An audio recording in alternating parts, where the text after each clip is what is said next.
ಹುಬ್ಬಳ್ಳಿಯಲ್ಲಿ ವಿದ್ಯಾರ್ಥಿನಿ ನೇಹಾ ಹತ್ಯೆ ಇದೆಯಲ್ಲ, ಇಡೀ ರಾಜ್ಯದ ಜನರ ಆಕ್ರೋಶಕ್ಕೆ ಕಾರಣ ಆಗಿದೆ. ದೊಡ್ಡ ಮಟ್ಟದ ಪ್ರತಿಭಟನೆ ಆಗ್ತಾ ಇದೆ, ಹೋರಾಟ ಆಗ್ತಾ ಇದೆ. ಇವತ್ತು ಮುಂದುವರೆದ ಭಾಗ.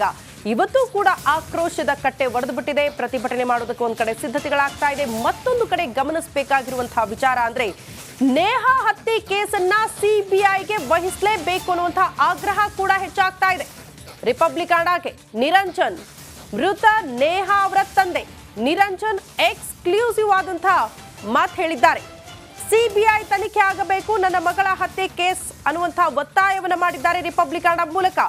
ರಾಜ್ಯ ಪೊಲೀಸ್ ಮೇಲೆ ನಂಬಿಕೆ ಇಲ್ಲ ಅನ್ನೋದನ್ನ ಬಹಳ ಸ್ಪಷ್ಟವಾಗಿ ಹೇಳ್ತಿದ್ದಾರೆ. ನನ್ನ ಮಗಳ ಕೊಲೆ ಹಿಂದೆ ದೊಡ್ಡ ಷಡ್ಯಂತ್ರ ಇದೆ. ಮಗಳ ಕೇಸ್ ತನಿಖೆ ಆಗಬೇಕು ಅಂದ್ರೆ ಅದು ಸಿಬಿಐ ಮಾಡಬೇಕು ಅನ್ನುವಂತಹ ಒತ್ತಾಯವನ್ನ ನೇಹಾ ತಂದೆ ಮಾಡ್ತಿದ್ದಾರೆ. ಮತ್ತೊಂದು ಕಡೆ ಇವತ್ತು ರಾಜ್ಯಾದ್ಯಂತ ಬಿಜೆಪಿ ಕೂಡ ಪ್ರತಿಭಟನೆ ಮಾಡೋದಕ್ಕೆ ಸಿದ್ಧತೆ ಮಾಡಿಕೊಂಡಿದೆ. ಕಾಂಗ್ರೆಸ್ ಸರ್ಕಾರದ ವಿರುದ್ಧ ಬಿಜೆಪಿ ಆಕ್ರೋಶವನ್ನ ಹೊರಹಾಕ್ತಿದೆ. ಅರ್ಧ ದಿನ ಬಂದ್ ಆಗಲಿದೆ. ಧಾರವಾಡ ಅನ್ನೋದರ ಡೀಟೇಲ್ಸ್ ಸದ್ಯ ಸಿಗ್ತಾ ಇದೆ.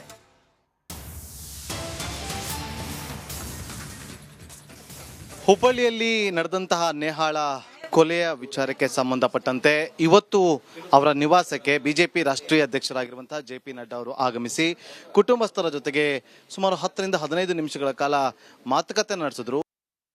ಒಂದಷ್ಟು ಮನವಿಯನ್ನ ಕೂಡ ಮಾಡಿಕೊಂಡಿದ್ದಾರೆ. ಈಗ ಅವರ ತಂದೆ ನಿರಂಜನ್ ಹಿರೇಮಠ ಅವರು ನಮ್ಮೊಂದಿಗಿದ್ದಾರೆ. ಅವ್ರನ್ನ ಮಾತನಾಡ್ತಾ ಹೋಗ್ತೀನಿ. ನಿರಂಜನ್ ಅವರೇ, ಇವತ್ತು ಜೆ.ಪಿ. ನಡ್ಡಾ ಅವರು ಆಗಮಿಸಿದ್ರು. ನೀವು ಮಾತಾಡ್ತಾ ಇದ್ದನ್ನು ಕೂಡ ನಾನು ಕೇಳಿಸ್ಕೊಂಡೆ. ಸಿಬಿಐಗೆ ಕೊಡಬೇಕು ಅಂತೇಳಿ ನೀವು ರಿಕ್ವೆಸ್ಟ್ ಅನ್ನ ಮಾಡ್ಕೊಂಡ್ರಿ. ಅದಕ್ಕೆ ಯಾವ ರೀತಿಯಾಗಿ ಪ್ರತ್ಯುತ್ತರ ಸಿಕ್ತು ಕೇಂದ್ರ ಸರ್ಕಾರದ ವತಿಯಿಂದಾಗಿ? ಈಗಾಗಲೇ ರಾಷ್ಟ್ರೀಯ ಅಧ್ಯಕ್ಷರು ಬಂದು ನಮಗೆ ಸಾಂತ್ವನ ಹೇಳಕ್ಕೆ ಬಂದರು. ಈ ದುಃಖ ತಡಿಲಾರ್ದಕ್ಕೆ ನಾನು ಕೂಡ ನಿಂಗೆ ಸಾಂತ್ವನ ಹೇಳಕ್ಕೆ ನಮಗೆ ಅನು ಮಾಡಿಕೊಡಿ ಅಂತಂದಾಗ ನಮ್ಮ ಮನೆ ಬಾಗಿಲ ಕುಲ್ಲ ಐತಿ, ಯಾವಾಗ ಬೇಕಾದಾಗ ಬರ್ಬೋದು ಅಂತೇಳಿ ನಾವು ಕರೆಸಿದ್ವಿ. ಅವರು ಕೂಡ ಬಂದು ನನಗೆ ಭಾಳ ಧೈರ್ಯ ತುಂಬಿ ಹೋದರು. ಒಂದು ಸೈಡು ಅವ್ರು ಬಂದು ಸಾಂತ್ವನ ಹೇಳಿದರು, ನಮ್ಮ ಮಗಳನ್ನ ಆತ್ಮಕ್ಕೆ ಶಾಂತಿ ಸಿಗುವಂಥ ಕೆಲಸ ಆಗಬೇಕು ಅಂತ ಹೇಳಿದ್ವಿ. ಅದ್ರ ಜೊತೆಗೆ ನಮಗೂ ಕೂಡ ನ್ಯಾಯ ಸಿಗಬೇಕು ಅಂತ ನಾವು ಬೇಡಿಕೆ ಇಟ್ಟಿದ್ದೇವೆ. ಅದರ ಜೊತೆಗೆ ನನ್ನ ಮಗಳಿಗೆ ಅಂತ್ಯ ಆಗಬೇಕು ಈ ಪ್ರಕರಣ. ಬೇರೆ ಮಗಳು ಈಗ ದೇಶಾದ್ಯಂತ ಆ ವಯಸ್ಸಿನ ಮಕ್ಕಳದಾರೆ, ಅವೆಲ್ಲ ನನ್ನ ಮಕ್ಕಳೀಗ.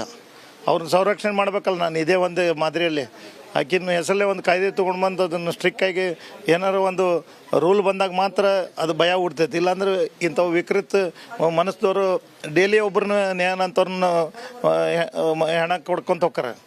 ಈಗಾಗಲೇ ನನ್ನ ಇನ್ನೊಬ್ಬರು ಮಹಾನಗರ ಪಾಲಿಕೆ ಸಹೋದರ ಬಂದಿದ್ದರು, ನನ್ನ ಸಹೋದರಿಗೆ. ಅವರು ಕೂಡ ಅವರು ವಾರ್ಡ್ನಲ್ಲಿ 2 ಯುವತಿಯರು ಕಾಣೆಯಾಗಿದ್ದಾರೆ 3 ದಿವಸದಿಂದ. ಮೊಬೈಲ್ ಸ್ವಿಚ್ ಆಫ್ ಇದೆ, ಎಲ್ಲಿದ್ದಾರೋ ಗೊತ್ತಿಲ್ಲಂತೆ. ಅವ್ರು ಜೀವಂತ ಅದಾರೋ ಸತ್ತಾರೋ ಕೂಡ ಎಂಕ್ವೈರಿ ಇಲ್ಲ. ಈ ರೀತಿ ಎಲ್ಲ ಬರೀ ಕಾಲೇಜ್ ಸ್ಟೂಡೆಂಟಿಗೆ ಹಿನ್ನೆಲೆ ಬೇರೆ ರೀತಿಯಿಂದ ಷಡ್ಯಂತ್ರ ನಡೀತಾ ಇದ್ದೇವೆ. ಮತ್ತು ಅದಕ್ಕೆ ಯಾರೂ ಕೂಡ ಸ್ಪಂದಿಸಲಿಲ್ಲ ಅಂದರೆ ತಪ್ಪಲ್ಲ. ಈಗಾಗಲೇ ಮಹಿಳಾ ಆಯೋಗದವರು ಬಂದಿದ್ರು, ಅವರು ಕೂಡ ಒತ್ತಾಯ ಮಾಡಿದ್ದೇವೆ ನಾವು.